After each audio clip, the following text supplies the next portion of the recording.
Right on, Satanza. I just wanted to apologize that we're running a little late. One of these two gentlemen had some computer problems, but we're back up and running.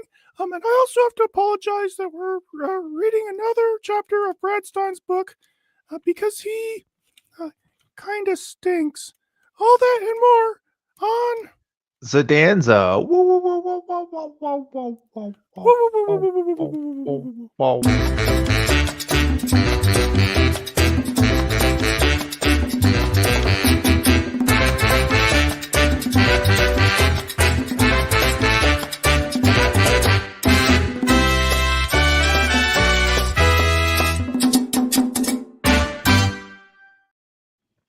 Greetings, Earthlings. Greetings, We're everyone. back. A dinosaur story. Sorry, the person that Baggy was alluding to was me, and They all knew. They all knew. That's not true. That's not true. Tell me in the chat if that's true. It was like 8:57. I walked back to my computer, and StreamYard was like, "Hey, I don't recognize your camera or mic anymore." Actually, yeah, this isn't the reason to cancel Dan. It's a reason to cancel Dan's computer. Yeah. Don't know what happened there, but I had to restart my computer. But now we're here, so it doesn't matter, and time moves on. We decided to go get sodas at the last minute. That's right. Enjoy sodas while we read Brad Stine. That's right, because we need some sodas in order to enjoy this. Enjoy the bard, as I like to call him. Yeah, I was playing some Secret of Monkey Island last night, streaming, and I had some original. Beers and they kind of, The original or the remastered? It was remastered. Oh yeah, okay, nice. But it's the original game, I think, just with better graphics. And I think they have more voices and stuff in it. So it was pretty fun. But yeah, I remember someone from the chat brought me down a couple beers, and so I enjoyed that while I played. I mean, a couple sodas, like this soda here. Right, that's good.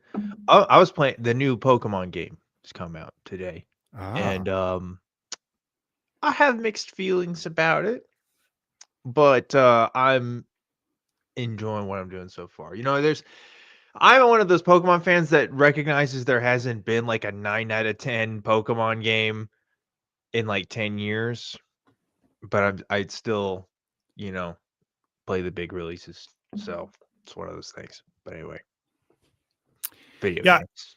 So I'm sitting on the fence. Mm-hmm.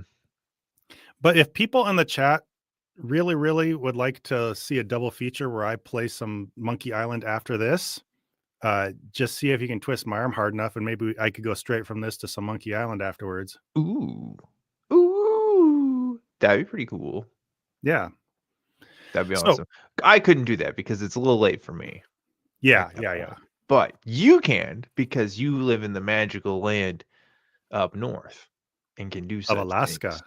I live in almost Canada, unfortunately, not all the way. Right. But yeah. So if anybody, in fact, you know what? I'll just say I'll do it, and I can decide how long I'm going to go. So you're going to do it today? Yeah. Oh, okay. All right. Bet. So immediately after this show, if you hop over to Mr. Zod Extracurricular, maybe I could send a link here at some point in the show. Sorry for self-promoting without consulting you first, Dan. I didn't think you'd probably mind. No, I don't really care. Go for it. Have fun. Monkey Island's a good one. Yeah, I can all go join while I play that game. But that being said, we actually have a pretty busy night of actual class because our last chapter was 4 or 5 pages long. Yeah, it was. You said it was a real short one. This one is a full-on 20 pages of Brad Stine's prose. We got to study. We got to study the word. Let's get into the Kip word. Davis said almost Canada looks just like Canada, but with fascism. Yeah. You guys, we're those guys now. The Allies are going to have to come deal with us at some point. Yeah. I don't know. Maybe Brian has some thoughts about Canadians. I'm sure he does.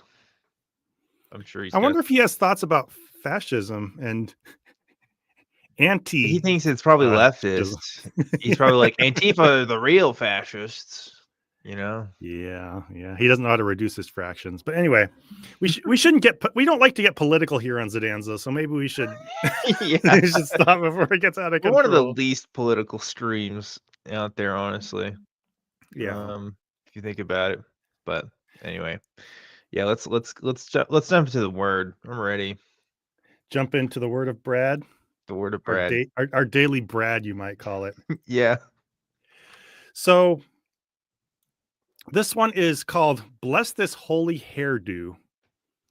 It was really hard. Sometimes it can be hard to brand his reviews of his book, like come up with a good title and everything, unless he's simping on Amy Grant, in which case it just becomes deliciously simple. Right. But many times, if you've been through any of this book with us, you know that he's all over the place, and reducing any of these chapters to a single idea is hard. So I just went along with his chapter, which is "Bless This Holy Hairdo," which has to do, I think, with televangelist hairdos. So I used a little Photoshop on his head that wasn't his actual hair in the thumbnail to this video.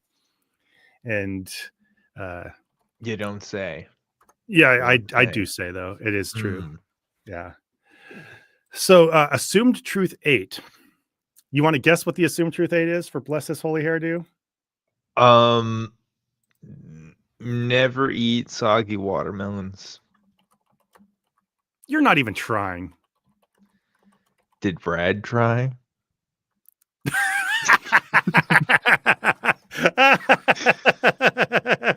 I'm just saying. I gave as much effort as Brad did, probably. That's Dan's motto: put in at least as much effort as Brad did. Fuck it. Women are different from men. A thesis. That's the name of the chapter. That's the assumed truth. Okay, that's the assumed truth. Yeah, women are different from men. No, it's probably gonna be like televangelists are bad, actually. Well, something like that. Assuming based on the title. Okay. All right. So you'll just have to find out, because as with all Brad's chapters, these unfold, gradually with very little rhyme or reason to any of it. So let's just see. So how he usually starts out with a lot of comedy riffing and stuff, right? Yes. This one feels a little different going in, but I'll just read and get right to it. Okay. Many of the ideas I have been discussing in this book revolve around two main points I believe hurt not only our individual walk with God, but more importantly, our individual witnesses for God. Lusting after Amy Grant and racism. It's not lust, it's white knight fantasies. Yeah, fantasizing. I don't know. Fantasies. In fact, if we ever write an unauthorized biography of Brad Stine, we should call it "White Knight Fantasies and Pancakes." White Knight. I don't know. We'll work out the wording. Yeah, we'll figure it out. One of those behaviors is the habit of emphasizing content over context, a common Brad Stine thing to say. Mm-hmm. This concept shocks a lot of Christians, especially when you lay the truth right at their feet. But our fellow believers aren't the only ones guilty of this, and they certainly aren't the only ones who dislike having the truth waved in their faces. So, you'll just notice. It's just that's just the writing of what an annoying person would say.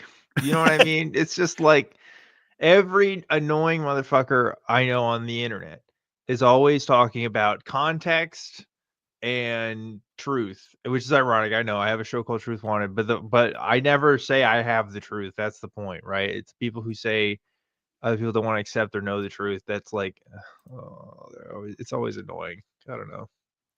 Yeah, you just don't want the truth, or you can't handle the truth.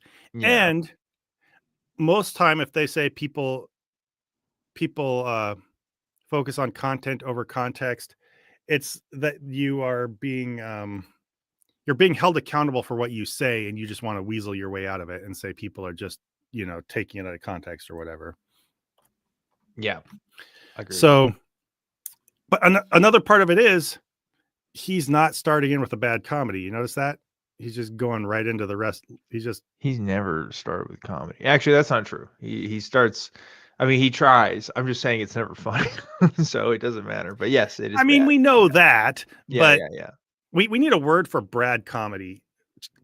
everyone in the chat, if you can let us know, give us your ideas for a word for Brad Stine's comedy. Yes. Give us Brad out.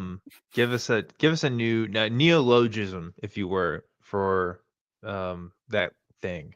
We'd love to know it. Really says, I wonder if he's watching. We've seen a couple of those comments. I'm not sure. I kind of doubt it, but if he is, I don't think he probably is going to enjoy the show. Yeah, probably not. Go out on a. Okay. Our fellow believers aren't the only ones guilty of this, and certainly aren't the ones who dislike having the truth waved in their faces. However, if sinners hate what you have to say because it is the truth, you shouldn't be surprised. After all, Jesus warned us this would happen. Again, just imagine another atheist being like, if Christians are annoyed because you're speaking the truth to them, it's just like, God, nobody likes that person. Just don't be that person. But he doesn't care. He thinks he has the truth, and there's something wrong with us for not receiving it. Not that it just could be wrong. It writes you a blank check to be whatever kind of asshole you want to be, and then just contextualizes as, well, Jesus said people wouldn't like it, so just go do your thing. Yeah, it's not great. But also I love how it says Jesus warned us that sinners wouldn't like what we have to say. But he, in the previous paragraph, said Christians also don't like, Christians also get easily offended, stuff like that. Mm. So I love how, well, we do it too, but Jesus warned us that those people out there are going to do it. It's like, are you not putting the pieces together and just, recognizing this is just human nature? But anyway, probably not. I would bet not. I would bet not as well. As he promised, this is because truth brings with it demands on people's choices, which are directly tied to the human emotion driving most human decisions. Pride. Oh, there it is, that word, pride. Mm-hmm. Pride is the greatest sin because it demands its own way despite what God said is allowed. Pride is original sin and nothing has changed, blah, blah, blah. Basically, the greatest sin, huh? You've never heard that? Wording. I've never heard it described as the greatest sin. Well, of course, they'll say no sin is greater than another in that they all, separate you from God or blah, blah, blah, yeah. Blah. But this is the exception for some reason. Well, but then the other side of it is they say some sins are bigger in that they have bigger consequences and things like that. So they're all equal in that they separate you equally from God, or they're all, equally bad compared to God because he's times infinity of not sinning. You want to know a greater sin than pride? What? Genocide. How about that? You think I think that one's bigger? I think if you think genocide is always bad, you're focusing on content over context. Oh my God. That's too real. That's too real, Zod.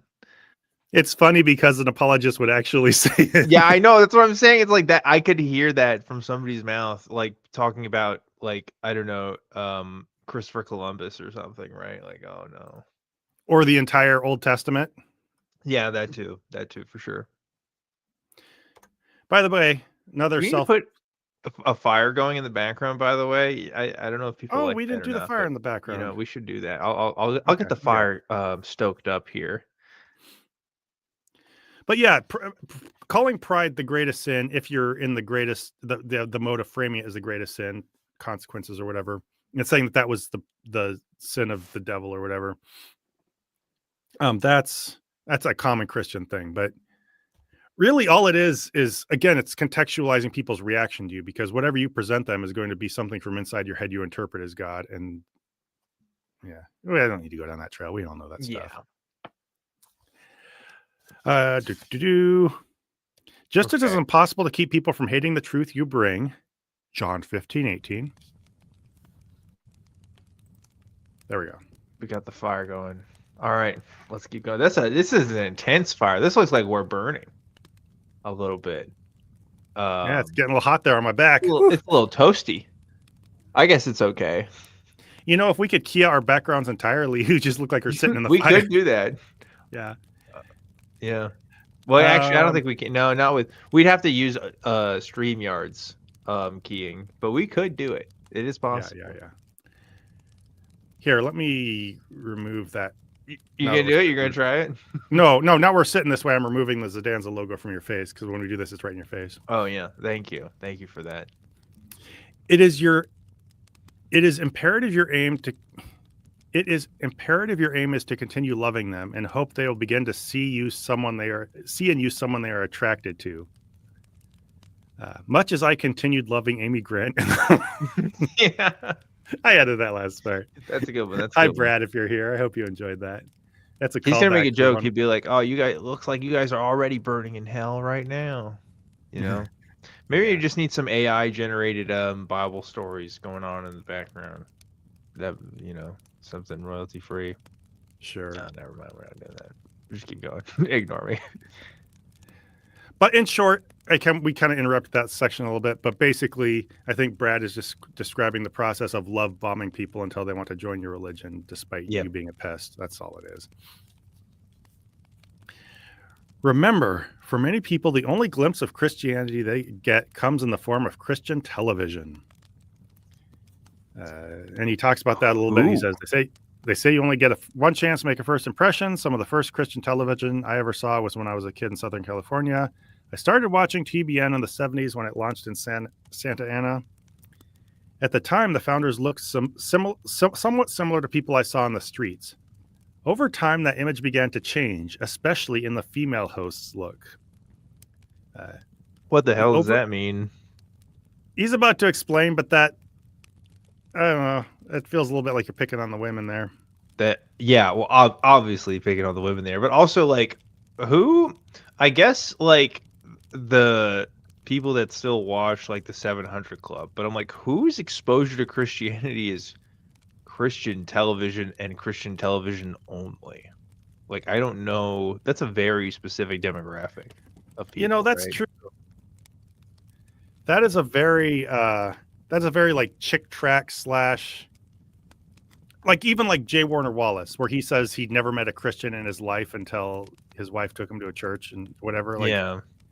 I only pick on him because he's a common recent one I've heard that trope from. But it seems like a lot of people try to say that the world is so worldly, especially if you're living somewhere like California, that you go your whole life without, or God's not dead. A lot like God's not dead. This classroom, you're going to be the only exposure to Jesus that this class ever sees in the deep south of the United States. Yeah. Like, I just feel like most people's exposure to Christianity is just by going to church, right? Like, Christian TV is just kind of an extra thing. I don't know. Very odd. Yeah, I think most people have some form of Christianity in their life, and Christian TV is kind of just a little silly thing they see. Yeah, it's a little treat. I think most of the American public knows how to celebrate or separate televangelism from other Christianity. Yeah, although, well, I could be surprised. Yeah, that's true. The overabundance of makeup style could be a little disconcerting for someone trying to decide exactly what look Christians are shooting for. And I love the implication, I think, that it's like the mafia watching The Godfather to see how they should act or something like that. Like, people really watch TV and think that you should, if you're going to be a Christian, you should look like a televangelist. I don't know. I think most people have some sense that that's a distinct. Yeah, who's thinking that? This is just a made up scenario. I feel like. Yeah. Not based on reality. This puts a new spin on 2 Corinthians 5:17. Therefore, if any man be in Christ, he's a new creature being the operative word, blah, blah, blah. I think the whole point is this is first little delve into comedy in this chapter where he's like, if you're a new creature, I think the Bible says something about being a new creature, and he compares that to you look like a different animal when you look like a televangelist. Ha ha. Oh, okay. Wow. Very funny. Very cool.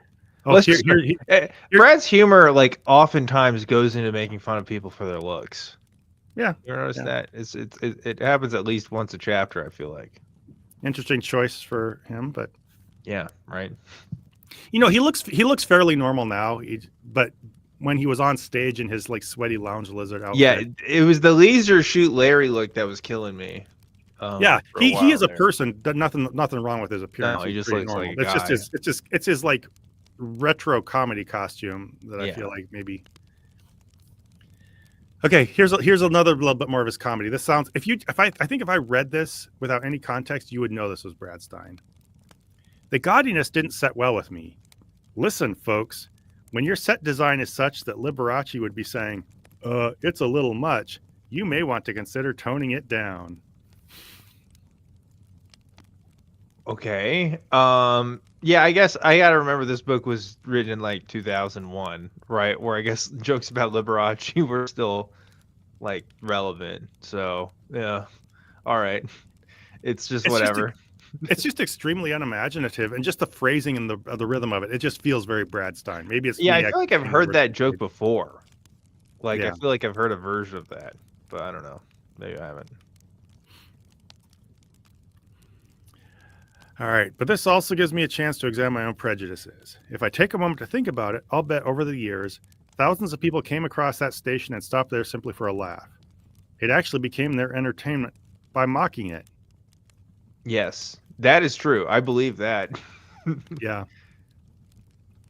Uh, Again, Oh, interesting thing for I'll tell Brad you to point this. out because Oh, nobody's ever watched Brad to mock him. yeah, yeah, that is very ironic in that sense. I'll tell you something from my childhood. A very pivotal a bonding experience I had with my dad was one time we were like in New Orleans because my family is from there, and I can't remember why we were there at that particular time, but we tuned into the late night like local television station back when they still had those, and it was just this guy who like seemed like he was high on something, I don't know, doing some sort of sermon. And it was like one of the funniest things I've ever seen that I will never see again because, it's like local television. So if there's a capture of it out there, who knows? I don't know how to get it, but it's like, yeah, that shit's awesome. If you find like some cool, crazy local sermon guy and like, I don't know, and they're on TV, that's great. Yeah, that's awesome. And I was a Christian then. So, anybody can find that funny. Yeah, when I was a Christian, I mean, maybe it's because I grew up in a specific Christian environment, so I see a very clear distinction between what I saw as the practice of mainstream Christianity and like the gaudiness of televangelism. Maybe other people don't see it as much, but Yeah. I think most reasonable people do. I don't know. But yeah. again, I can't speak for everybody. So he says basically people watch televangelists just to get a laugh. And he goes a common condescending route, which he says in the course of these episodes, they were unknowingly hearing the gospel. Many of them, I'm sure, also became believers from the fact that God's word never returns void. So, yeah, maybe Okay. Brad, maybe it's just silly, and maybe there's nothing so magically special about. I don't know. That's not really a uniquely Brad thing. I think that's where that phrasing comes from. Is Christians just see it? They think their thing is so special that if anybody sniffs their shit long enough, they'll start to like the smell of it. Yeah, I agree. I don't really have anything to add.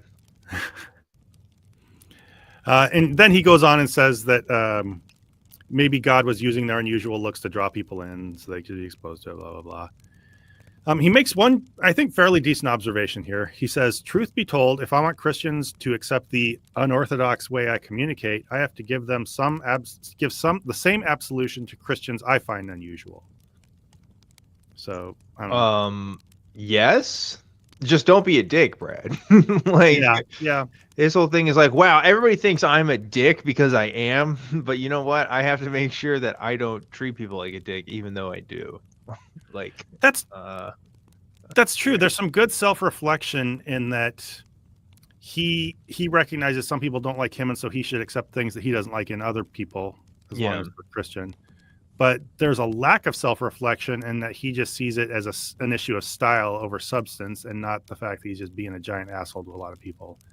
And I don't say that lightly.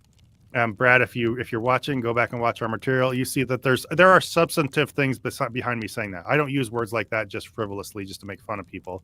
If I say you're an asshole, it's because you're being a real asshole to people. Here's a great comment from Rhapsody Septagonopus, who says, "But here comes the part where he disregards that entirely. True. I'm willing to bet money that is what's going to happen. Is that what's going to happen here, Zod? Well, we'll see.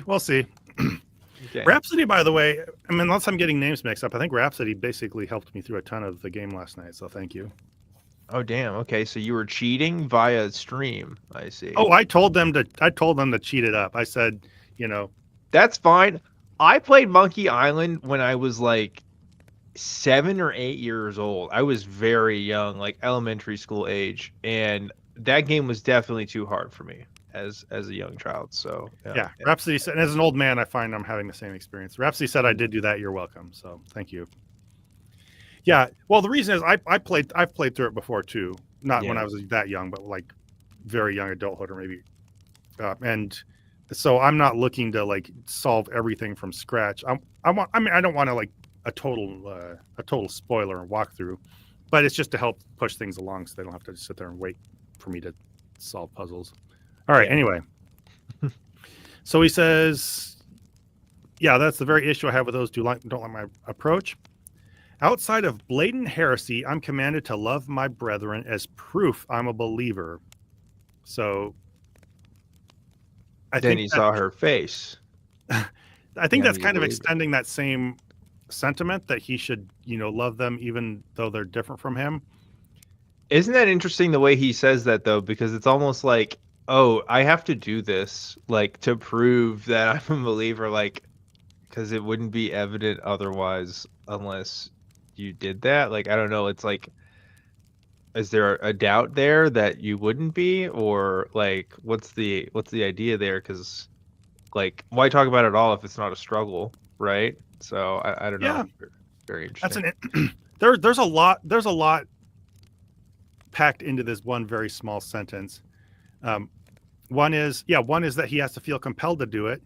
The other is it's proof that he's a believer. So he thinks that loving other people distinguishes people in his religion from everybody else, which that's pretty loaded. Kind of a shitty thing to think about everybody who's not a Christian. But the one I love is at the very beginning where he says, outside of blatant heresy. So he's commanded to love his fellow brethren unless they commit what he considers heresy. So all of this is contingent on whether he thinks the differences between him and them cross some line in what he considers vital doctrine. Right. We had a whole arc about this. Remember this? We don't want to cause a schism, right? It's all about the schism. There's, he really hates that. So yeah, it's a thing. Rhapsody said, just remember for next time the file is in the cake. And next time will be after this show, Rhapsody, if you wanted to join afterwards. I don't know if you saw that. All right, so I don't fully grasp God's ways, blah, blah, blah. When I come across spiritual dilemmas I'm able to decipher, I am constantly looking for the life of Jesus for help. For example, I find it interesting Jesus said that the world would hate us as they hated him. I always associate the world, but so basically, of course, there's all that, religion or like not subscription. I just saw like and subscribe for misinterpretations. Thank you. Not that persecution narrative, but he talks about how the worst persecutors are the church. And this is the thing that's run through his book. He has almost as big of a hate boner for Christians who don't like his comedy as he does for the left and open non-believers. Right. That is the theme that has driven my walk, my career, and this book. And I would argue by contrast that he can't maintain a theme through one chapter, much less the entire book, but we'll just grant that point for now. That's a good point. Yeah. Not the most coherent of themes between each of these chapters, that's for sure. I believe sometimes the church has brought persecution upon itself in many ways because of its inability to be Jesus to the world. What persecution on itself? Okay, it's weird language. I'm not so sure that I had victim blaming Christians for their persecution on my Brad Stine bingo card, but here we are. I could kind of see it, but I'm just trying to think of what that means exactly. Like, does he not? I guess this is like a sentence starts with for instance. So maybe if we give him a minute, okay, yeah, let's understand. Let's see what he says. For instance, we are constantly taking up arms in our battle for our cultural religious heritage, which happens to be Judeo-Christian, and we should. So, okay, the problem is with something that he thinks we should do, whatever. My problem comes when Christians start singling out certain groups as seemingly more in sin than the rest of us. Yeah, you mean like how Protestants became like a thing. Like that's like the history of the religion you practice is it was separated from the other Christians because they weren't good enough or they were doing shit wrong. Like that's baked into Christianity. What I don't know. That's if you go far back enough, at least. Well, what he's getting at is saying that one your sin is worse than my sin and stuff like that, which he's about to take us on an interesting journey here. You want me to give you his first example to help? Okay, yeah, okay. Because like I'm this seems very pedantic to me from his point of view, but I'll guess I'll let him cook. Here, first sentence of the next paragraph. The homosexual rights movement is the first to come to Oh mind. no.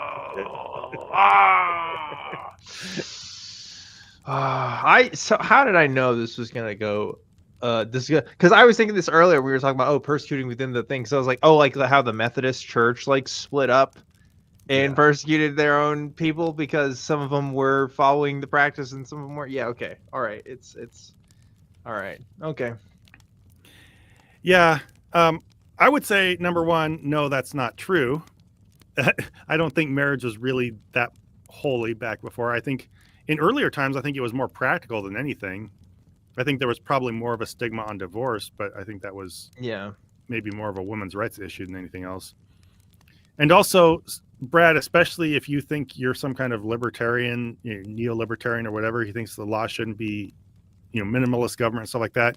Maybe marriage is just whatever any specific person makes of it. Like, I don't get this thing of Christians thinking that all of society needs to contribute to their idea of what a holy marriage is. You practice your form of holiness and other people practice theirs, and you think one thing is sacred. It's not what God wants, Zod. And don't you know? We know exactly what God wants in this specific instance. Yeah. All right. Anyway, he goes through a little bit of he talks about how, I don't know, how holy marriage is and how you didn't just bring witnesses to your wedding so that you could get a blender so they could hold you account, whatever. What? Okay. What? All right. Basically, just marriage is really serious. That's why you have people there to witness, because they can see the holy ceremony and, you're accountable for keeping your vows and everything. Is that why there's witnesses? I thought it was just for legal reasons. Like, yeah, I saw them get married. Your Honor, they're married. I thought that I thought that was part of the point, right? Because it's like only because people could like fake documents and stuff. And you need like witnesses to see the people get married. I don't know. Anyway, I think it's become more ceremonial now. I think it'd be probably more of an issue of having a notary, but yeah. I am a guy, so my partner is, of course, a woman. I say of course, even though for most of human existence, marrying the opposite sex was pretty much a given. Yeah. Okay, here's where this gets a little weird. Marrying the same sex just doesn't impress me. Guys want to marry guys? Cowards! Exclamation point. All caps. Doesn't impress him. I didn't realize he needed to be impressed. Yeah, I imagine Brad watching gay porn and be like, I'm not impressed by this. Show me something impressive here. You know why they're cowards? You know why? Well, yeah, I want to know this inquiry. Tell me why they're cowards. Because anyone could marry the same sex. That would be too easy.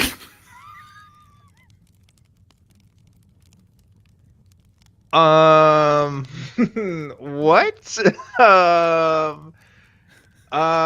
Hey Brad, what? Excuse me? Huh? Huh? What? Did we just discover? Now, we shouldn't speculate about people's sexualities, but is this? I'm just saying, the subtext is screaming right now. Okay, that sounds like bisexual sort of, whist going on there. Anybody could have done that. I could have married a man if I really wanted to. Okay. Interesting. Yeah. But maybe it's not any kind of bisexual tendency. Maybe it's condescending, misogynist bullshit. It could be that too. Hey, you can be bisexual and be misogynist. Those aren't mutually exclusive things. I'm not saying they're mutually exclusive. I'm asking you, which are you more likely to attribute to Brad Stine?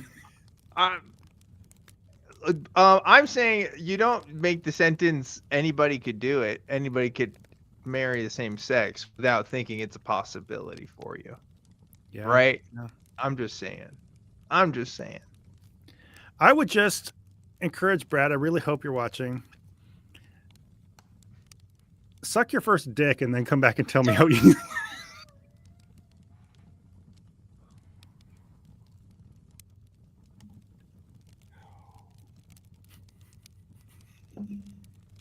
Oh no. God damn it, Todd. God damn it. I don't even think it was that funny. I just love watching your reaction sometimes. That's pretty good. It's pretty fucking funny. But I think what sums it up is what Plow King. I had to scroll back. What Plow King said the minute I read that. Take my wife, please. Yeah, that was a pretty funny comment. Yeah, I'm glad you brought that one up. Okay, so you want to hear him expound? Would you like to hear him expound? I on this would point? like to hear him expound, Zod. Please, by all means, pontificate. Half the fights men and women get into would instantly vanish if we were all married to the same gender. If I married a guy, I would never have to ask where the underwear I wore yesterday are. You know why? Because it would be exactly where I threw it the night before, in the corner next to my sock. Ha ha ha. You see, as guys, that is where we would agree dirty clothes belong, wherever they happen to end up. Not only would a guy know it was there, he wouldn't care if I wore it a couple days in a row. Why? Because he's a guy! Exclamation point, exclamation point.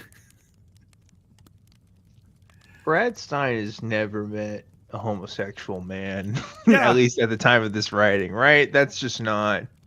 That's what I'm thinking.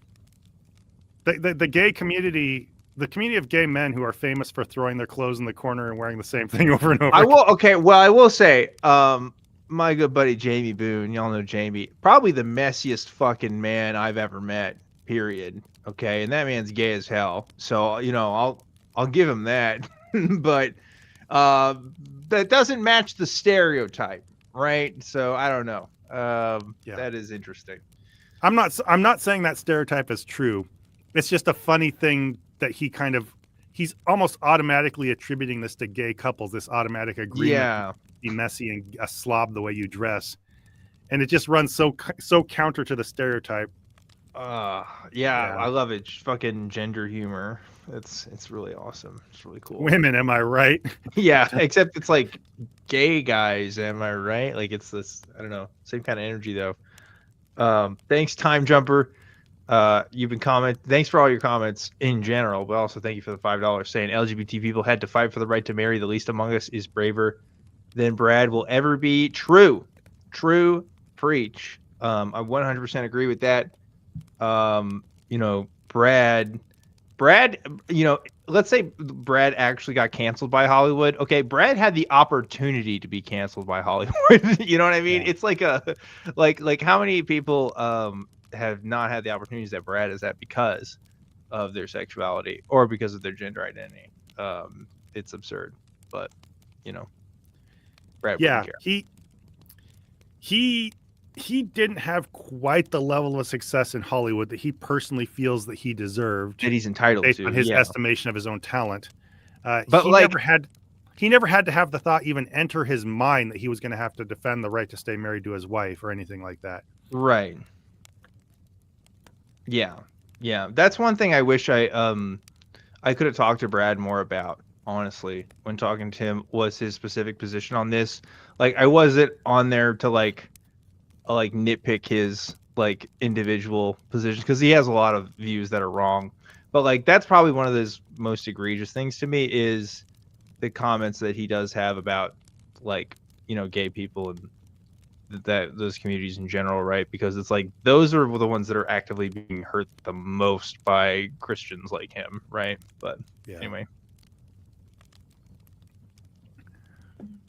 Okay, guys see things different. By the way, also, as a straight dude myself, I don't want to live somewhere where someone's just throwing their shit all over the place, and I don't want to be around people who are wearing the same underwear 3 days in a row. Like, I'm sorry, there are people I see regularly who, not in my family or anything, but I walk by and you can tell they're trying to mask their unwashed clothes with body spray and stuff like that. I don't like that shit. Like, it's just such a weird stereotype.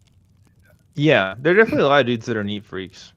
So I don't know. And even though I think it's meant to be self-effacing, it comes off with this just beneath the surface simmering resentment of women. I mean, obviously, I guess. Yeah, Brad has some thoughts about women. Yeah, for sure. Guys see things differently than girls. Now, because I am a comic, I am somewhat aware of, dare I say the dreaded word. I'm sorry, not aware of. Let me start over. Now, because I am a comic, I am somewhat of, dare I say the dreaded word, a celebrity. Oh, wow. Brad Stine? Brad Stine thinks he's a celebrity? Get out. He's so humble, though. I would have never... He's never once mentioned it previously. I would have never known. That's so wild. Get the fuck out. I find myself having to be conscientious of something I never thought would be my responsibility. I actually now have to be aware of my appearance! ! Sure doesn't act like it. I'll just put that out there. I don't know, man. Yeah. I mean, again, now when he's not in his lounge lizard costume, he looks okay, but he just looks like someone who basically pulled himself together and threw on a t-shirt. Like, yeah. Also, like as an adult, like if you want to be professional in any context, you should care about your appearance somewhat, right? Yeah. Like, I don't know. I'm not saying you're just not an effing slob. Good job, Brad. Yeah. Like I think I told this story here, like a few months back. I had somebody at my company who told somebody else to tell me that I shouldn't have like my piercings on with like client calls. And I was just like, I've seen people on our calls with like hoodies and stuff on. Like I always wear dress shirts and like try to comb my hair and like do all kinds of stuff. And you're worried about like my piercings? Like, I don't know. There's so many other things that I think more indicative of someone's professionalism.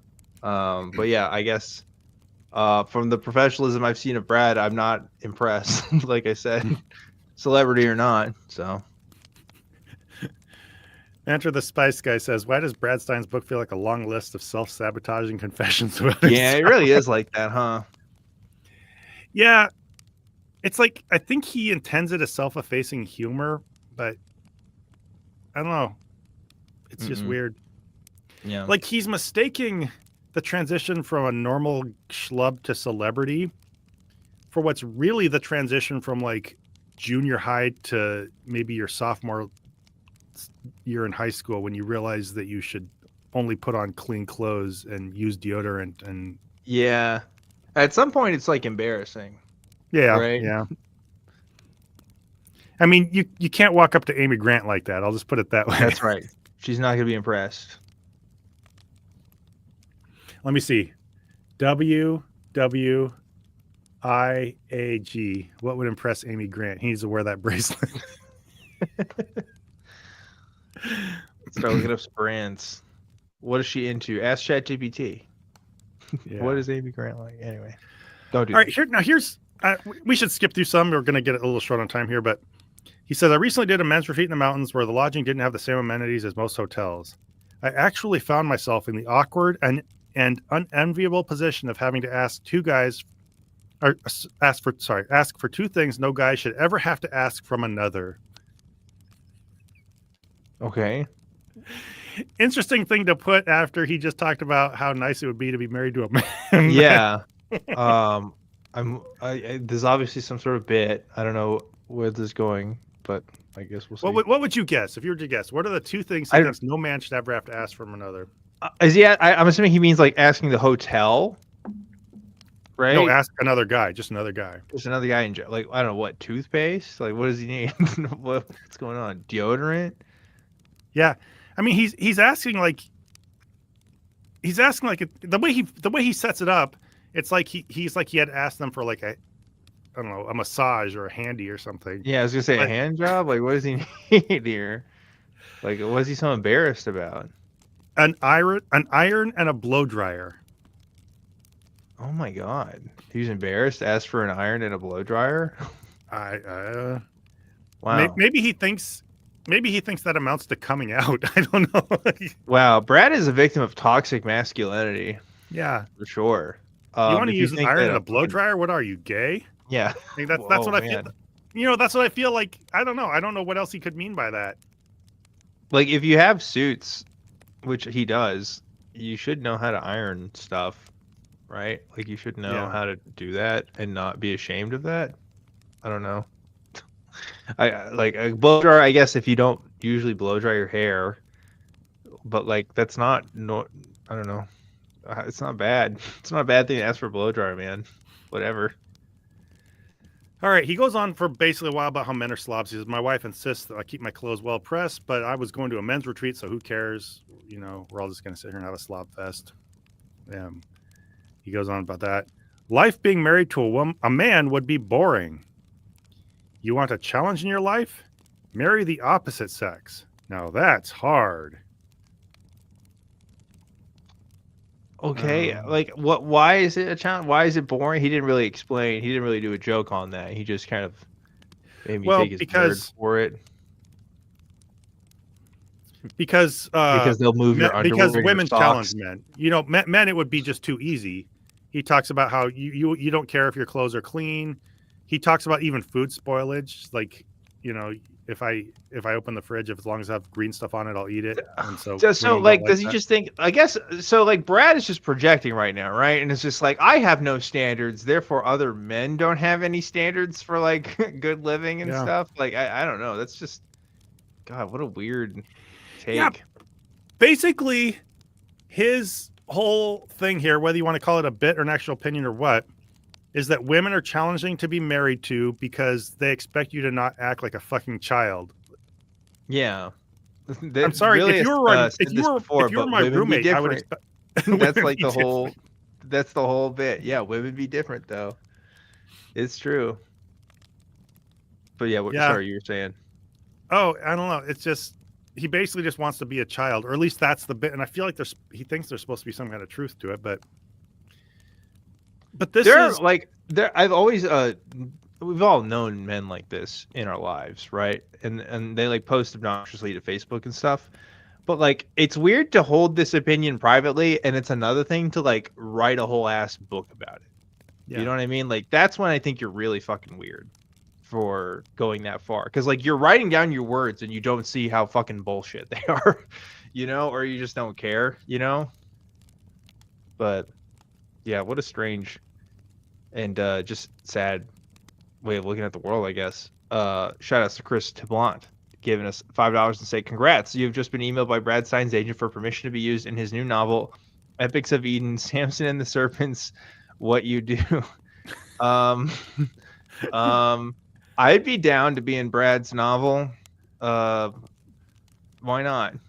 Who cares? It's if it Brad. means I get to read a novel by Brad Stine, Do I whatever get needs to happen. royalties? I'll take it for royalties. I don't know. He can write about me however he wants. But anyway, yeah. Again, we're preaching to the choir here, Zod, but this is just a very childish way. There's like gender humor that you can do that I think is like legitimately funny. Yeah, And it's a tricky needle to thread. I'm not gonna lie, but like I think you can do it. This is just not doing it because this is just because like you're right. There's like that self-effacing thing he always tries to do, but it doesn't come off as self-effacing. It just comes off as wow, you just kind of suck though. Like yeah, you kind of suck, and you expect everybody else to suck like you, but that's not how the world works, right? yeah, yeah. It's like oh boy, you want to know something about me? That's I kick puppies. Like, oh, hold on a second. You're just an asshole. Sorry. Yeah. Oh, but everybody kicks puppies. I'm just honest about it, right? It's like, Yeah, no, like, actually, even on the humor level, saying that the big difference between men and women is that basically women want you to not behave like a child, and he even as a joke acts like that's a problem. I yeah, don't know. It's either a confession or it's just such a non-observation that nothing insightful in it. And the whole thing is, remember the context of this. He's talking about the right to gay marriage. And so I think he thinks there's some actual underlying reality about the fact that men and women actually complement each other. And so this kind of shitty humor is even on some thematic level supposed to underscore a thing about taking people's rights away to marry. I don't know. I'm not so sure about that. I don't know. It's dumb. All right. He says we become Epicurean in our culture. The only thing what we care about is pleasure and stuff like that. But as a Christian, our lives are our very lives are a disturbance to everyone else. Doesn't have to be Brad, but Yeah, you do it's you, I guess. right. It's the other way around. Okay, you guys are definitely disturbing us. Okay, so let's correct the record on that. Yeah. Your life's only a disturbance to everyone else if you choose to make it a disturbance. Again, he takes his faith as a blank check to behave however he wants, and it's just the world hating him when really it's just. There's a really big thread that runs through this, I think, which is libertarianism for me and not for thee. Like he doesn't want anybody bothering him about his faith, but he wants to just be in everybody's business about who they marry and all this other stuff. And of course, he's not saying anything about laws, but what else could it mean? Why else are you bringing this into the public sphere if not to suggest there should be some? I don't know. Yeah. So what's everybody mad at me for? Somebody, Rhapsody Septiconic said, I listen to Robert Evans read instead. Shout out to Robert Evans. I would love to have Robert Evans. I've reached out to Robert Evans to come on my show before, and I don't think I ever got a response. That's like the one man that I have on my, like, somebody who I'd love to talk to before I die list. He's up there. So, cool guy. Anyway, sorry. Keep going. Oh, you're good. And there's the standard stuff. I didn't say it was the truth. Jesus said he was! Exclamation point. I didn't say my belief system was the only way to the Father. Jesus said his was! Exclamation point. And every time I read like that, he's doing all caps, by the way. Yeah, you do have that sort of like Brad Stine emphasis voice that you put on, which is great. Yeah, every time I see him do caps, I imagine him like bending over this microphone shouting into it. Yeah. I didn't say those who believe in other religions or philosophies or no religion at all are going to hell. Jesus did. All I did was believe Jesus when he said it. I love how he passes. I love how he passes that off as absolutely nothing. Go ahead. That sounds like you have a thought there. It's the I'm just following orders defense. It's literally that, right? Like, yeah. Oh, hey, the boss man says you're gonna go to hell. I just think he's justified in doing that, right? I think he's right. You can still believe that and also think it's terrible. I don't know. Also, again, he thinks his religion is just a blank check for anything. Yeah. And so, guess what, Brad? There are a lot of religions out there that say a lot of different things. And you picked one you didn't pick one. It was maybe picked for you, or whatever. But for some reason, you've chosen to dig in on one. And the fact that that person's that person said something in that religion, or that character said something in a book, whether or not you think Jesus was historical or whatever, that doesn't absolve you of how you choose to react based on that. Like, I'm sorry, one rule I've someone said, I think it was a Christian in my life or whatever, but they just said, what if everybody decided to act like that?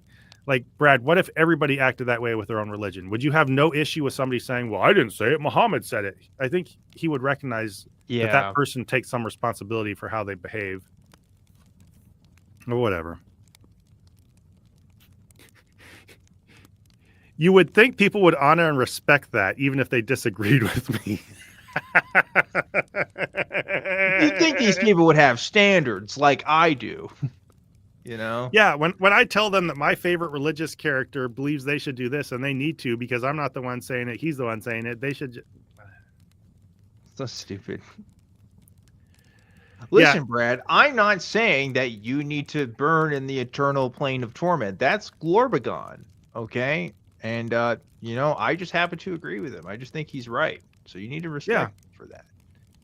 The person who picks a religion and thinks everybody else should live according to it and tries to introduce the aquatic laws, I'm sorry, Brad, they have a role in being part of the problem. You can't just shuffle all of those issues onto whatever someone said in a book of scripture. Yeah. He says people would respect and honor that. Maybe not. Maybe it depends on how you behave. Here we go. I'm skipping around a little bit. Absolute tolerance is impossible for anyone unless, of course, you believe in nothing. Yeah, it doesn't have to be absolute tolerance, though. Like just thinking gay people are all right doesn't mean you accept that babies should be eaten for dinner, right? Like, it's just this weird conflation. Yeah, I'm sorry.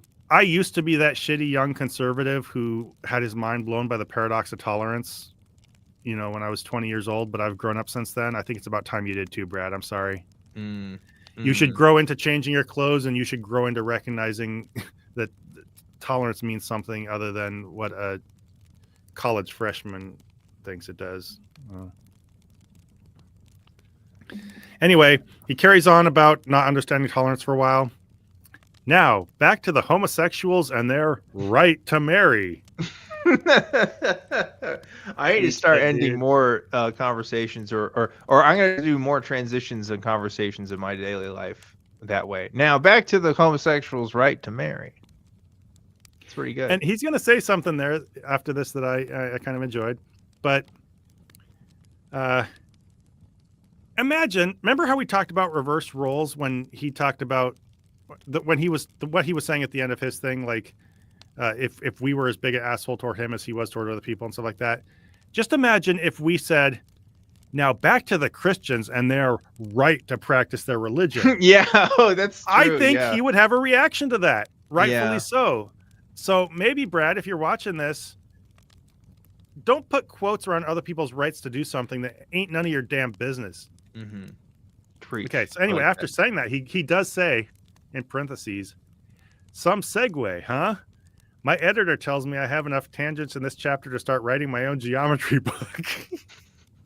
So, okay, that's interesting. So he does have an editor, apparently, or he's just doing that for a bit. Because, man, get a new editor, because holy shit, this is crazy. Yeah, so he alludes to an editor, which I'm not so sure about. But then, yeah, he mentioned he's aware of the fact that his writing's all the fuck over the place. Yeah, that's not a good, Brad. That's not a good thing. Like, it's not. If your book is funny, then that's funny. But your book isn't funny, so it's not funny. That's just legitimate criticism of your book, right? Like, golly. These words are on the page, Brad, which means you're still in the middle of typing this out. So if you're aware your book meanders all over the place, don't make a self-effacing comment about it. Go back and fix it. I mean, I assume you're using a computer. You can delete words and stuff. I'll tell you, one of the funniest books I've ever read in my life was H. John Benjamin's biography. And if you know H. John Benjamin, he's the guy that voices Archer and Bob from Bob's Burgers. Yeah. He's a real comedian, so he's actually funny. And part of the reason why that book is funny is because half of it is not an autobiography. Half of it is just random shit he just wants to talk about, like chapter per chapter. And he pulls that shit off because it's funny. And he's telling about random stories from his life and going all over the place. There's a way, if H. John Benjamin wrote that line, that would be funny because it works with everything that's going on. But these chapters are just rants about different things already. So them going off tangent, just weakens the overall arguments that he's trying to make. Because really, this is a book about arguing his points. It's not really his humor. He's kind of using humor to illustrate his arguments, really, which I think makes the book less funny overall, right? Yeah, that's something I'd mentioned in an old video I did about the Babylon Bee back before. It's really hard to be funny when you're an authoritarian. And at his core, Brad is an authoritarian. He has a very clear picture of how he wants other people to live their life. He doesn't mention the law, but I think he wants to live in a world where the law enforces certain things. And his putting quotes around the right to gay marry is a clear indicator of that. And so when you're that person, you have a specific goal. And so when you have a specific thing you want everybody to do, and you're not just being subversive, your humor becomes didactic. And I think that's where it really falls apart. That's one of many places it does. Yeah. Didactic trash. Yep. Didactic trash.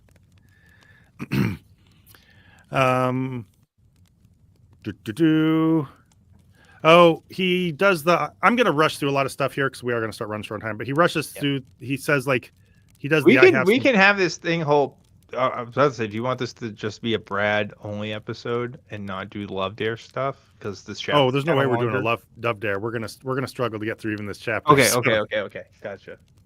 Yeah, he does the I have gay friends thing. He does the love the sin, hate the sinners thing. I don't think we need to read all that, but basically, Okay.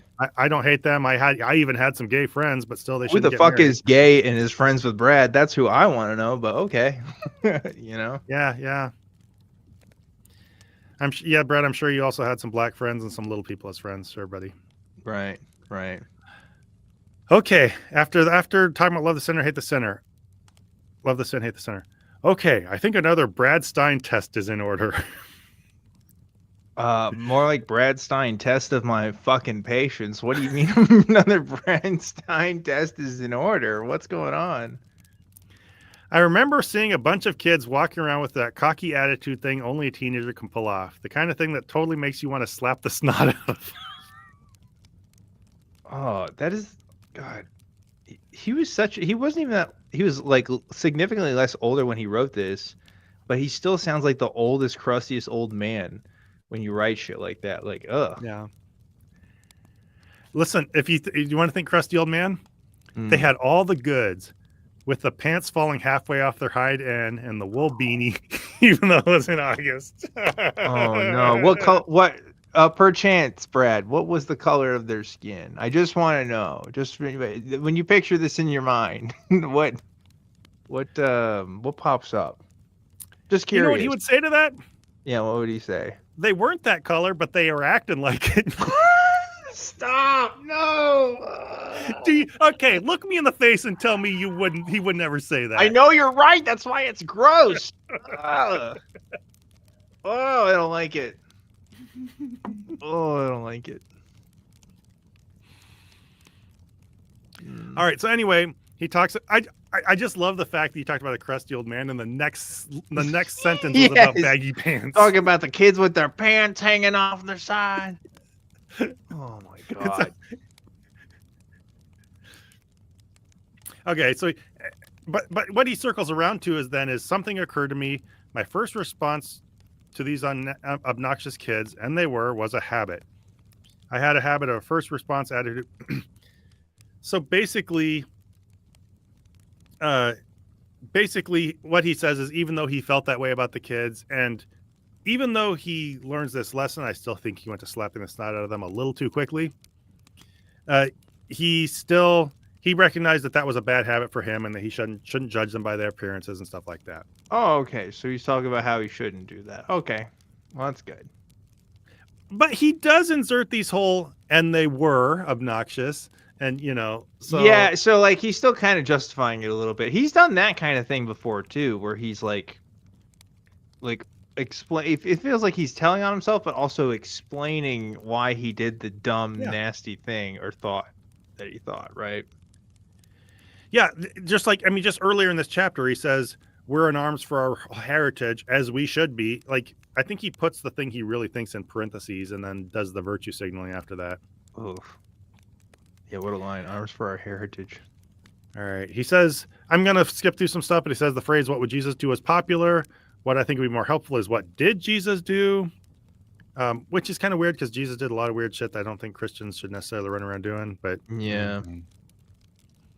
What was his first response to being confronted with sinners? It was compassion, blah, blah, blah. So this is where he's going through the nice stuff. This is what was missing in my life as well. I needed to see the unlovely, not as people who are destroying my culture, but as people who are likewise being destroyed by a culture that has refused to establish absolute moral boundaries. God damn What? it. What? Oh, the next sentence. Okay. Okay. First off, I love, again, he says the quiet part a little too loud. Yeah. Like, We need to he talks ensure the about, purity of our culture and our heritage. yeah, Oh, interesting, Brad.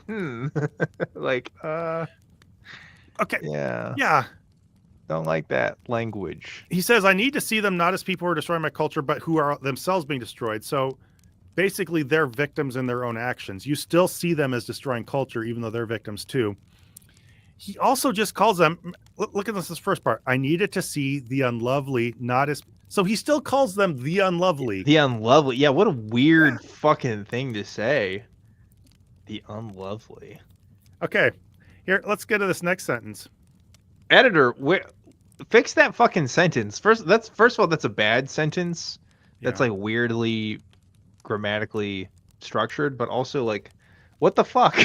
why do you look at that and just be like, oh, I guess this is okay to publish? Like, huh? Okay.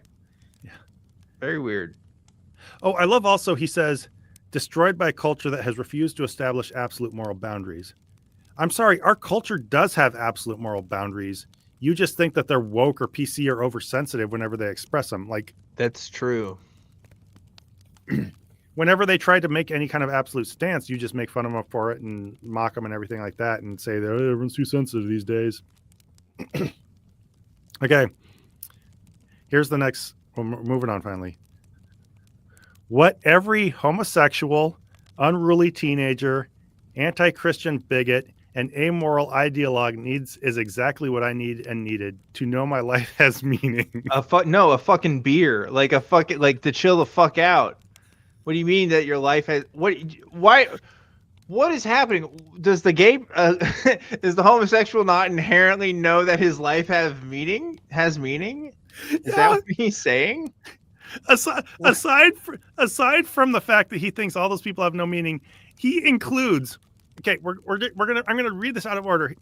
Unruly teenagers, anti-Christian bigots, and amoral ideologues. Under the front of that list, he puts every homosexual. Yeah. Dude. Yeah. Yeah, but he has gay friends though. He has gay friends. Yeah. You know, they just they lack life purpose, I guess. Again, imagine we reverse this. And Yeah. I wrote a sentence that said, what every Christian, unruly teenager, whatever bigot, dude.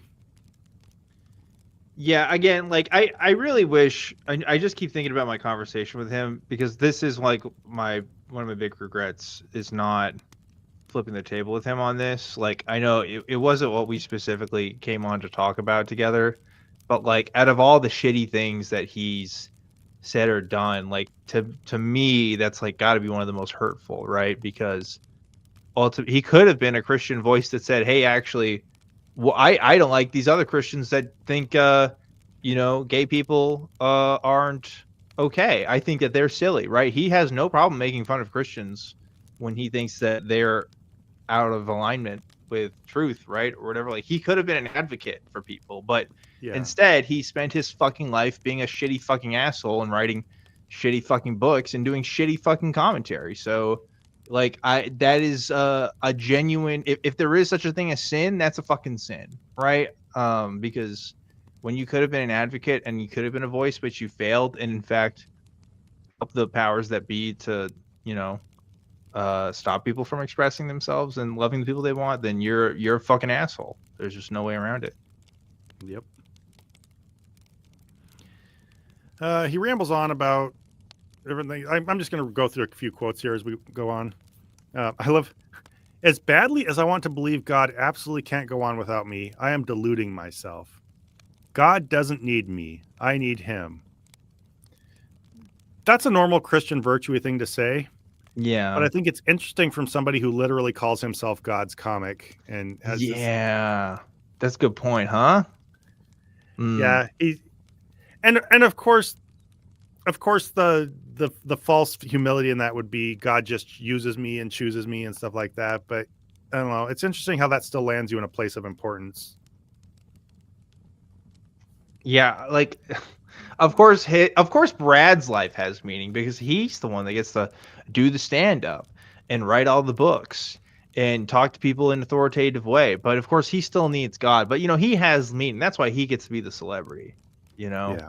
It's always these fucking rules for thee but not for me types. Like this whole book is just fucking judging people and then like callously bringing up his own things as just like quirks of personality rather than his own genuine character flaws that he tries to like, you know, write off as comedy bits. But yeah, just what a fucking mess. I don't know. Yeah. He talks about someone who, a celebrity actress, lambasting my people over a pro-life stance, blah, blah, blah. She'd actually attended his church before. She went to Hollywood and became pro-choice because she was in Hollywood, blah, blah, blah. Interesting that she That's was a right. She Christian. has no agency. Obviously, Hollywood had to influence her. Yeah. Right. But I love the conflicting narratives. Like this one is the Christian who goes to Hollywood and gets corrupted. Interesting how she was a Christian and she still found work in Hollywood, but whatever. That's it. Well, that's because she was corrupted. That's because she compromised. So. Oh yeah, there you go. Something Jezebel something. Women, am I right? Yeah, women be different. It's true. First she's outside the workplace, or first she's outside the home and in the workplace. Then she's in Hollywood. And next thing you know, wham bam. I'm putting words in his mouth, but I feel like it's kind of the vibe. Yeah, I agree. All right, so then he circles back to his point. This is the way I believe God is able to manifest to each of us that one of a kind love in the bond of marriage. That is why marriage has always been male-female, because we come from each other, we're similar to each other, and it's totally different to each other, that we fill the missing pieces, blah, blah, blah. This is why heterosexual marriage is so important and sacred to God. He gave us each equally half of the whole human, which literally became one physically, emotionally. So that, ladies and gentlemen and MBs, is why gay people should not be allowed to be married, because I believe in this one specific doctrine, and I have this idea about how men and women complement each other. Women go on to become adults and men stay children. And I guess yep. I personally have arrived at the conclusion that makes life fulfilling. Therefore, you shouldn't have the right to be married.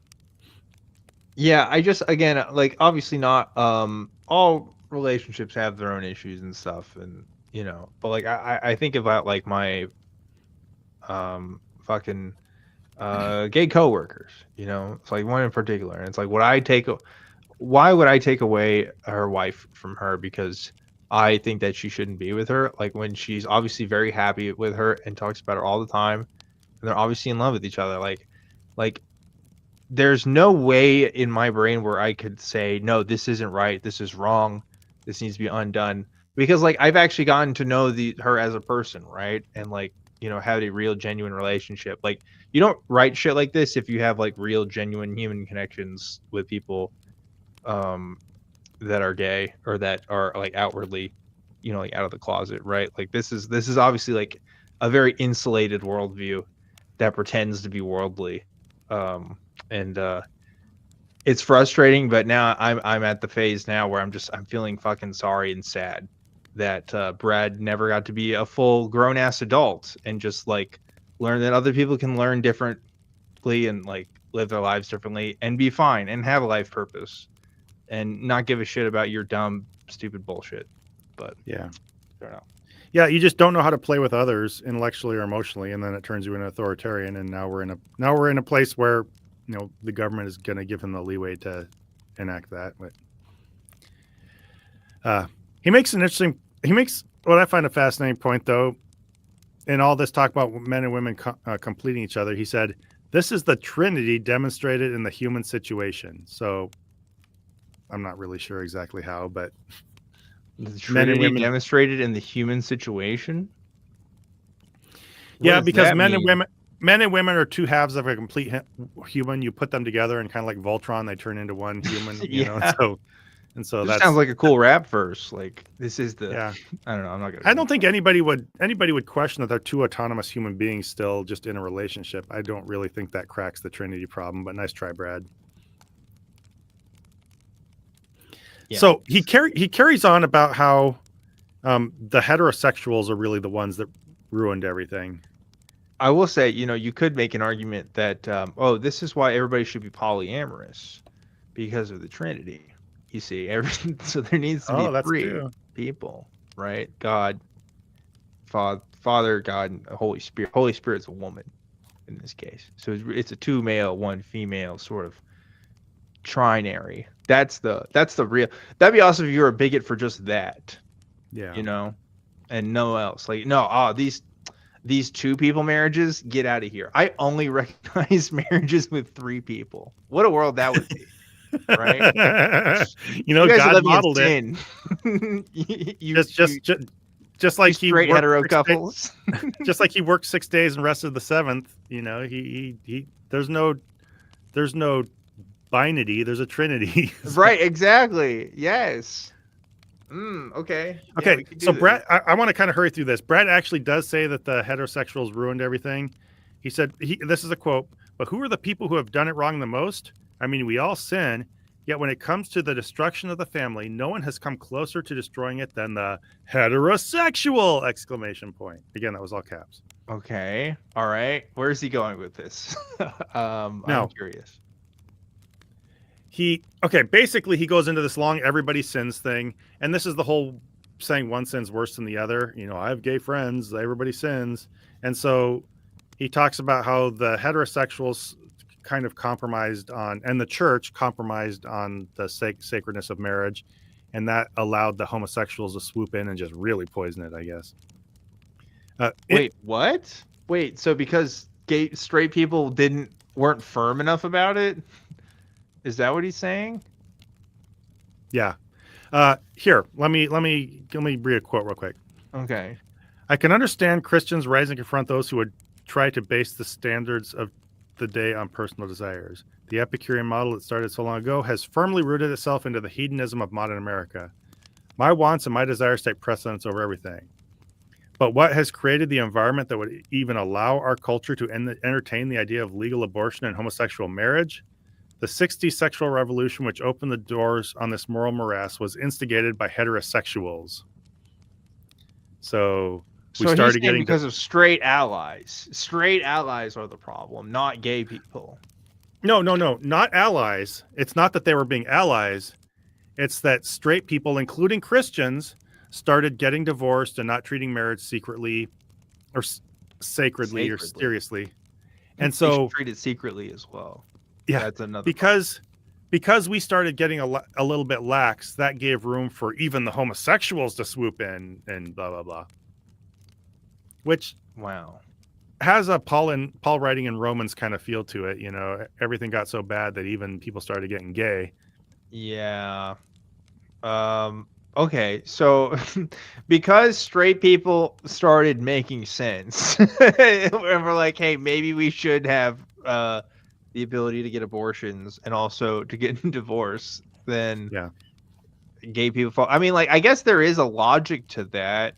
Like, I don't know if it's not true, but like, why is it a blame thing? Like, why is it like, oh, the sole responsibility relies on the heterosexuals? Like, it's not a problem per se. It's like, I don't know. Very strange. He's basically trying to he's trying to be a shitty homophobe while acting like he's taking blame himself. You know what this reminds me of? I had a pastor, and I think this was a common thing in Christian culture, saying, black people are in the situation they're in because of fatherlessness. They chose not to be fathers. But we're in the same boat too, and we're starting to become like, we're starting to abandon our. So it's like, so the problem is the problem is white people are acting more like black people. That was the thing your pastor was trying to say? Yeah. So the analogy here is, straight people were acting more like gay people, kind of. Yeah. Okay. And here's another. Once the majority, heterosexual, told the culture we don't even value old-fashioned family values, why wouldn't homosexuals say, if the marriage concept can be whatever you want, why can't we jump in too? I mean, So, that's true. Why yeah, doesn't it have to be between a man and a woman? Like, yeah, the problem is he sees it as a problem. That's the yeah, only thing. But yeah. yeah. I'm Mm. sorry, Brad. You're not being as like even keeled about this as you think when you say like, we started getting a little bit lax, and now even these shitheads started jumping on Yeah. the train. Like, I'm Yeah. sorry, buddy. You're right. That is how it comes off. Mm. Okay, I just want to read one quote. I'm circling back just a little bit. So in all this attempted like self-blame for the gays existing and trying to get married, he says, now please don't understand me. I think it's obvious that anyone who believes a child isn't better off in a family with one mother and one father who are committed to each other for life has truly reached the pinnacle of narcissism. Wow. Man. Mm. Yeah. Sad. Sad, sad, sad. But unfortunately, it's not the first time I've heard that sentiment. So, Yeah. He says, I was chosen by God to have the U.S. as my mission field. I have also chosen to spend the majority of my moral outrage directed toward one group I actually understand: heterosexuals. In I will say particular, this. Oh, go ahead. Sorry. Christian heterosexuals. Okay, go ahead. Well, like I'm just thinking, I probably know more people like this. But like there's one person that comes to mind that I know who was raised by two dads. And was a little older than me, and he's like the chillest motherfucker I know. Like he's just genuinely just like a good guy, and it's just like you only say shit like that because you don't know anybody. Like you just don't know anybody who was raised by two parents or don't know two parents who are trying to raise their kid the best they fucking can, just like everybody else, and who also happen to be fucking gay, right? Like Yeah. it's just a really shitty thing to say. And he adds not only the straight part but the committed to life part, and so no kid has ever been better off because their parents broke up a totally toxic relationship, and maybe one of those people was totally horrible Yeah. and found someone new. Like, whatever. I just love this part where he says, "I was chosen by God to have my U.S. my mission field, but I chose to focus on this." It's kind of a weird combination of God chooses, but also I pick parts. But I'm sorry, he says he directs most of his moral outrage at heterosexuals. And I feel like she's just paying lip service to that. And, we know who the real bad guys in this are. Man, this sucks. This chapter is just a hate chapter, man. I thought it was just gonna be women, but the gays and the children too. I was trying to do like a Star Wars thing there. It didn't really pan out that way. Yeah, he says, I'm going to read one more part and I'll just sum up real quick. Okay. He says, I can't even begin to imagine what this new breed of children will feel like when they discover their father will never be known to them because they're the result of a choice their mother made to have them from a test tube. Man, wow. This is why Christians must once and for all determine that marriage is holy and immutable and cannot be severed. We must acknowledge our sin and repent for what we as divorced believers have done to our own families and culture. Oh, the poor children. Yeah. They're constantly saying that. They're like, God, I hate the fact that I was born from a test tube. Yeah, because there's tons of that too. They're always saying that. There's test tube babies everywhere you look, and those poor creatures. those damn lesbians making those test tube babies. Shame on them. This has two different vibes to it to me. It's just this has two different vibes to me. One is this is the future liberals want. Only women having babies as test tube, and then this has some very heavy handmade vibes to me. Like, yeah, a little bit. Okay, so the rest of it's always these focus on these like very niche and obviously like going to have some controversy at the end of the day issues. Well, actually, it's not even that controversial. Like this kind of birth. I'm just saying like it refocuses the conversation on what should matter the most, which is just two people should be able to get fucking married. End of story. What they do with their lives beyond that, as long as it's within reason, it should be fine. But like, Like, he's using all these scenarios and situations as to like why two people can't even like get married in the first place, and that's why it's just, I don't know, so frustrating. Because Okay, got a comment for you, and then I'll sum up the rest real quick. Okay. If Timothy Steyer says, "I detest that I wasn't conceived due to a penis ejaculating directly." Yeah. Yes, that you always see that. That's a common complaint. You see from these folks. Yeah. So the rest of this, he talks about how the church just corrupted marriage. We got too lax from the inside, and then that's what made all the really bad people chime in and stuff like that. And then he talks about how he met his wife. I think they were both non-believers. They went to church together. She still had some New Age beliefs, and it was basically up to him to purify those out of her, something like that. And he kept. Yeah, I can imagine him putting a little cross on her forehead while she sleeps at night. Yeah, trying to get it out. So I'm not going to read the end, number one, because we're running out of time, and number two, I didn't even write notes on that part because it just got a lot of these degenerate into a long narrative at the end where he goes into his own thing. But yeah, he basically, because she was kind of this still a little bit liberal person with New Age non-Christian ideas, she was his project to fix, and he had to basically straighten her out. And then he finally asked myself, is she saved? The answer was yes. Well, then I should just leave her to her own walk. And Okay. Yeah, really brings up a good point. He didn't deal much with hairdos. And that's where I said I just titled the video the way he titled the chapter. And yeah, you're right. We didn't really talk about hairdos that much. As far as it made up less than 10% of the chapter. Again, very bad with the themes. Yeah. So that was what was it? That was number 8. That was what? Assume Truth 8. Well, let me speak. I think I speak for everybody rather. Can we make these your final thoughts? But first, I'll just preview what 9 will be. I was just gonna say that sucked. That that was a bad chapter.